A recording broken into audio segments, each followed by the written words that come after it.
সালামু আলাইকুম। মামুনস ইংলিশ কেয়ারে আপনাকে স্বাগতম। আজকে আমরা প্রিপোজিশন নিয়ে কথা বলবো, যে প্রিপোজিশনগুলো ব্যবহার করার ক্ষেত্রে আমরা সবচেয়ে বেশি দ্বিধাদ্বন্দ্বে ভুগি। ওই প্রিপোজিশনগুলোকে নিয়ে আজকে আমার আলোচনা। সো যাদের ভিডিওটি ভালো লাগে অবশ্যই আমার চ্যানেলটিকে সাবস্ক্রাইব করে আমার পাশে থাকবেন। So let's start now. দেখেন, অ্যাট যদি প্রিপোজিশনের ক্ষেত্রে দেখেন, ট্রান্সপোর্টেশনের ক্ষেত্রে অ্যাট ইউজ করা হয় না। তাহলে আসি এবার অনের ক্ষেত্রে। অনটা ট্রান্সপোর্টেশনের ক্ষেত্রে কীভাবে ইউজ করা হয়?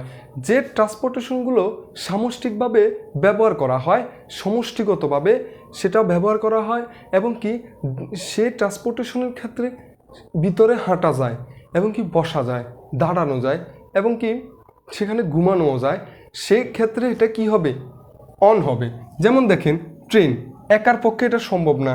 ট্রেনটা অনেক লোকের জন্য সেটা ট্রাভেল করে। তারপরে দেখেন অনেক লোক, বাস, প্লেন, শিপ, এগুলোর ক্ষেত্রে কি হয়? দেখেন, এখানে হাঁটতে পারতে ভিতরে হাঁটা যায়, বসা যায়, এবং কি দাঁড়ানো যায়, ঘুমানো যায়, এবং কি সমষ্টিগতভাবে সেটা ব্যবহার করা হয়। তাহলে এক্ষেত্রে কি হবে? অন হবে। আমি একটা যদি উদাহরণ দিই, আপনি আরও ভালো করে বুঝতে পারবেন। যেমন দেখেন, I like working when I am on the bus. তাহলে এক্ষেত্রে অনটা ইউজ করা হচ্ছে বাসের আগে। কেন ব্যবহার করা হচ্ছে তাহলে বোঝা গেল কিনা? কারণ বাসটার মধ্যে আমি হাঁটতে পারতেছি, বসতে পারতেছি, দাঁড়াতে পারতেছি, ঘুমাতে পারতেছি, এবং কি সেটা অনেক লোকের দ্বারা সেটা কি হচ্ছে? অনেক লোক একসাথে যাতায়াত করে সমষ্টিগতভাবে। তাহলে এক্ষেত্রে কি হচ্ছে? অন ব্যবহার করা হচ্ছে, অনটা। তাহলে সেক্ষেত্রে বাসের জায়গায় ট্রেন থাকতে পারে, প্লেন থাকতে পারে, শিপ থাকতে পারে, কোনো সমস্যা নাই। কথা কি বোঝা গেল কিনা? এবার আসি আমরা বোটের ক্ষেত্রে। পৃথিবীতে ম্যাক্সিমাম ক্ষেত্রে বোটগুলো এককভাবে ইউজ করা হয়, ছোট আকারের। আমরা যখন নদীর ধারে যারা মাঝি থাকে, মাঝিরা বোটগুলো, তাদের একটা বোট থাকে, এটা ছোট আকারের, নিজস্ব ইউজ করার জন্য, মাছ ধরার জন্য ব্যবহার করা হয়ে থাকে। তো পৃথিবীর ক্ষেত্রে সেম একই অবস্থা, যে পৃথিবীর ম্যাক্সিমাম ক্ষেত্রে বোটগুলো এককভাবে ইউজ করা হয়। যদি বোটটা যদি এককভাবে ইউজ করা হয়, তাহলে বোটের আগে কি হবে? ইন হবে। বোটের ক্ষেত্রে কি হবে? ইন ব্যবহার করতে হবে। আর যদি বোটটা যদি সমষ্টিগতভাবে ব্যবহার করা হয়, তাহলে সেক্ষেত্রে অন ব্যবহার করতে হবে। ঠিক আছে কিনা? এবার আসি আমরা বাইসাইকেল এবং হর্সের ক্ষেত্রে। বাইসাইকেল কি? যেমন দেখেন, এখানে আমরা দাঁড়াতে পারতেছি, বসতে পারতেছি, কিন্তু এখানে লাগানো অবস্থায় আমরা এখানে বসি, তারপর যানবাহনটি আমরা চালানো করি। এখানে আমরা বসে আমরা সেটা চালনা করতেছি। তাহলে এক্ষেত্রে এগুলোর ক্ষেত্রে কি হবে? অন ব্যবহার করতে হবে। যেমন দেখেন, in summer in Cox's Bazar you see a lot of people on bicycle. তাহলে এক্ষেত্রে বাইসাইকেলটা কি? যে যানবাহনটার ক্ষেত্রে আমরা এখানে কিন্তু নিজস্ব, বাট কিন্তু এটা কি হচ্ছে? আমরা লাগানো অবস্থায় বসে সেটা চালনা করতেছি। এই কারণে এটার বিপরীতে কি হচ্ছে? অন হচ্ছে। এটার হর্স, বাইসাইকেল, এগুলোর কি হচ্ছে? অন ব্যবহার করা হচ্ছে। এবার আসি আমরা ইনের ক্ষেত্রে। ব্যক্তিগতভাবে আমরা যেমন ইনের ক্ষেত্রে সবচেয়ে দুইটা, একটা হচ্ছে কার, একটা হচ্ছে ট্যাক্সি। এখন একটু লক্ষ্য করলে বুঝতে পারবেন। কারটা আমরা ব্যক্তিগতভাবে ব্যবহার করার উদ্দেশ্যে আমরা ক্রয় করে থাকি। ম্যাক্সিমাম ক্ষেত্রে পৃথিবীর মধ্যে কারটাকে কি করা হয়? নিজের ব্যবহারের উদ্দেশ্যে সেটা ক্রয় করা হয়, আর এটা ছোট আকারে হয়ে থাকে। তাহলে এক্ষেত্রে এটা কি হবে? ইন হবে। যেমন দেখেন, I like listening to music in my car. তাহলে ইন মাই কার, তাহলে ইন আসছে। ঠিক আছে কিনা? কার। আর ট্যাক্সিটা কিভাবে আমাদের নিজস্ব, বা এটা নিজস্ব কিভাবে হচ্ছে এটা একটু দেখেন।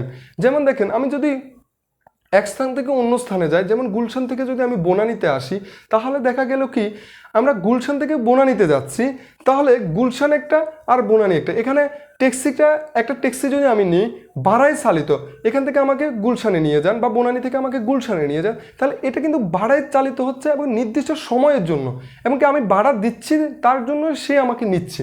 তাহলে এক্ষেত্রে এটা কি হচ্ছে? এক্ষেত্রে ইন ব্যবহার করতে, মানে কি সাময়িকের জন্য সেটা আমার হয়ে যাচ্ছে। কথা কি বোঝা গেল কিনা? তাহলে এক্ষেত্রে কি হচ্ছে? ইন ব্যবহার করা হচ্ছে।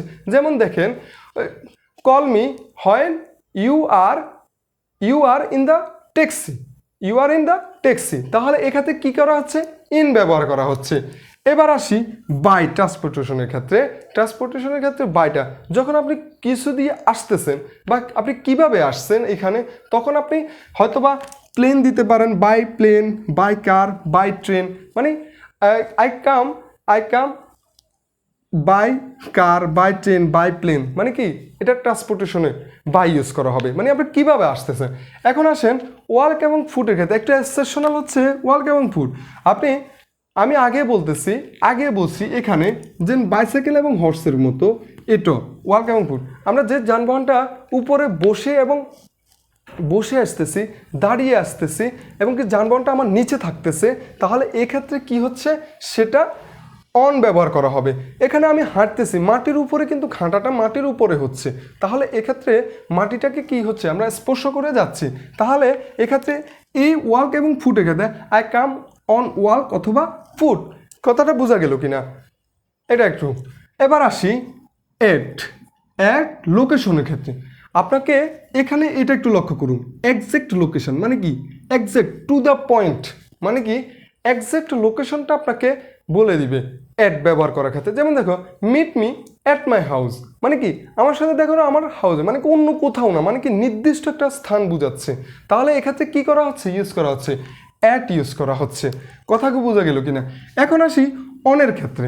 অনটা হচ্ছে যে বস্তুটি লাগানো অবস্থায়, দেখো লাগানো অবস্থায়, এখানে আমার একটু লক্ষ্য করো, আমার হাতটার উপরে একটু লক্ষ্য করলে দেখবা এখানে লাগানো অবস্থায় কলমটা আছে, কলমটা লাগানো অবস্থায় আমার উপরের কলমটা হাতের উপরে আছে, তাহলে এক্ষেত্রে অনটা ইউজ করা হবে।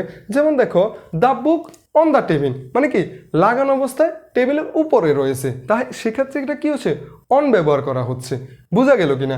এরপরে যদি আসি ইন ব্যবহার করার ক্ষেত্রে, ইনটা হচ্ছে কি একটা সারাউন্ডের মধ্যে আপনার ভিতরে কোনো কিছু অবস্থান করতেছে।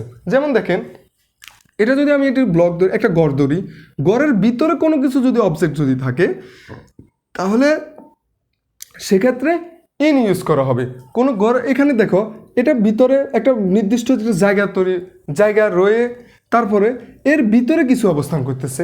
যেমন দেখো she is sitting in the car, তাহলে she is sitting in the car, এখানে দেখো কারটা কিন্তু একটা সারাউন্ডিং ভিতরে একটা আবৃত অবস্থায় এবং কি ভিতরে অবস্থান করতেছে কিছু একটা, তাহলে সেক্ষেত্রে বস্তুটি কোথায় অবস্থান করতেছে ভিতরে, তাহলে সেক্ষেত্রে কারের আগে ইন দ্য কার, মানে কি কারের আগে কি আসতেছে ইন আসতেছে। কথাটা বোঝা গেল কিনা, মানে কি যেমন দেখো I am talking in my room, তাহলে এক্ষেত্রে কি হচ্ছে ইন ব্যবহার করা হচ্ছে, মানে কি একটা সারাউন্ডিং মধ্যে আমার ভিতরে অবস্থান করতে, কিন্তু আমি এখন কিন্তু অন দ্য ফ্লোর, মানে কি আমি ফ্লোরের উপরে আছি লাগানো অবস্থায়। বোঝা গেল কিনা এটা। এবার আসি বাইয়ের ক্ষেত্রে। বাই দেখো বাইয়ের ক্ষেত্রে পাশাপাশি বুঝাতে কি ইউজ করা হয় বাই ইউজ করা হয়। একটু দেখো এখানে close to, by, beside, near, এগুলো একটার অপরটার পরিপূরক। কিভাবে আমি তোমাকে একটু বলে দিই। দেখো যদি আমি পানি যদি ধরি, পানিকে আমরা জল হিসেবে বলি, তারপর সলিল বলি, মানে কি এটা সামর্থক শব্দ হিসাবে, তাহলে এক্ষেত্রে পাশে বুঝাতে close to, by, beside, near, এগুলো পাশে বুঝাতে ব্যবহার করা। যেমন দেখো he lives by my house, কথাটা বোঝা গেল করে। He lives beside my house, তাহলে এখানে বিসাইডের আগে কি আসতেছে বিসাইড আসতেছে, মানে কি সে আমার বাড়ির পাশে থাকে। কথাটা বোঝা গেল কিনা। তাহলে ক্লোজ টু, তারপরে এখানে আসো ক্লোজ টুতে আসো, he lives close to my house, he lives near my house, তাহলে এক্ষেত্রে কি হচ্ছে পাশে বোঝাতে কি ইউজ করা হচ্ছে একটা অপরটির পরিপূরক। এখন আমি তোমাদেরকে একটা কনফিউশনের জায়গা থেকে বের করার জন্য দেখো কিছু একটা বলবো। দেখো কনফিউশন জায়গা থেকে একটু বের হতে হবে। কনফিউশনগুলো পরীক্ষার হলে বাই এবং বিসাইড উইথ থাকে, তখন তুমি কোনটা ইউজ করবা। এখানে তো বাই অর্থ বিসাইড এবং উইথ, তুমি কোনটা ইউজ করবা। এখন আসো আমি কয়েকটা উদাহরণ দিচ্ছি। যেমন দেখো Rahim likes to sit by me, দেখো রহিম আমার পাশে বসতে পছন্দ করে। এবং দেখো Rahim likes sit beside me, তাহলে রহিম আমার পাশে, এখানেও পাশে অবস্থান। কিন্তু এখন যদি বলে রহিম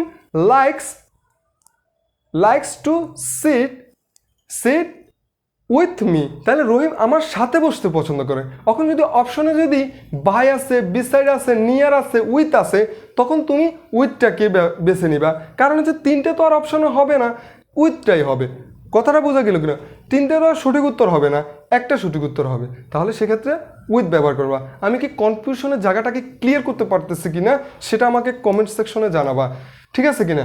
এরপরে আসি, দেখো অ্যাট যদি টাইমের ক্ষেত্রে আসি, টাইমের ক্ষেত্রে যেমন দেখো ঘড়ির ক্ষেত্রে আমরা অ্যাটকে ঘন্টা এবং মিনিট, মিনিট এবং সেকেন্ড পাই, তাহলে নির্দিষ্ট, তাহলে এক্ষেত্রে কি হচ্ছে, একটা নির্দিষ্ট যখন সময়টা ইউজ করা হবে, নির্দিষ্ট টাইম বলে দিবে, ঘড়ির কাঁটা ঘন্টা এবং মিনিট, হর্স এবং মিনিট এবং সেকেন্ড, এগুলো যখন বলবে তখন তার আগে কি হবে, অ্যাট হবে। যেমন দেখো I will meet you at 3 o'clock, কথাটা বুঝে গেলেন? তাহলে তিনটা মানে অ্যাট 3 o'clock মানে কি অ্যাট বোঝাচ্ছে, মানে কি নির্দিষ্ট সময় বোঝাচ্ছে, তাহলে এটা কি বোঝা গেল? এরপরে আসি অনটা, অনটা কখন বসাবা?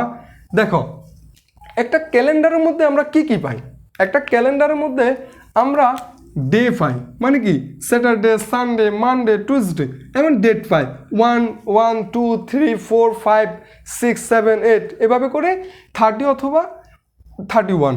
এখন আসি তারপরে উইক পাই, মান্থ পাই, ইয়ার পাই, এগুলোই তো পাই, আগে কিছু পাওয়া যায়? যদি ডে এবং ডেটের ক্ষেত্রে, ডে এবং ডেটের ক্ষেত্রে হবে অন, এবং উইকস, মান্থ, ইয়ার মানে কি লং টাইম, লং টাইমের ক্ষেত্রে কি হবে, ইন ইউজ করা হবে।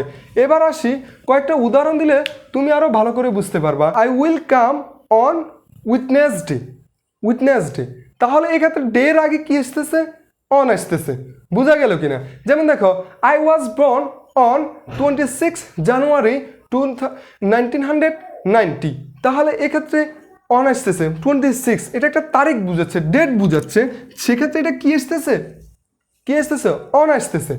এবার আসি উইকস এবং এবং দেখো মান্থ এবং ইয়ার এবং উইকসের ক্ষেত্রে দেখো কয়েকটা উদাহরণ দিলে আরও ভালো করে বুঝতে পারবা এখানে ইন কেন হচ্ছে।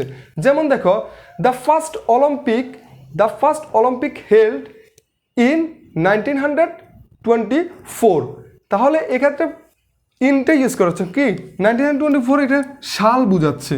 যেমন দেখো এটা বোঝা গেল কিনা, সাল এবং মান্থ। যেমন দেখো আই স্টার্টেড, দেখো I started prepare for my exam, I started prepare for my exam in August, তাহলে এক্ষেত্রে আগস্টের আগে কি আসতেছে, ইন আসতেছে, মান্থ বুঝাচ্ছে এই কারণে। কথাটা বোঝা গেল কিনা?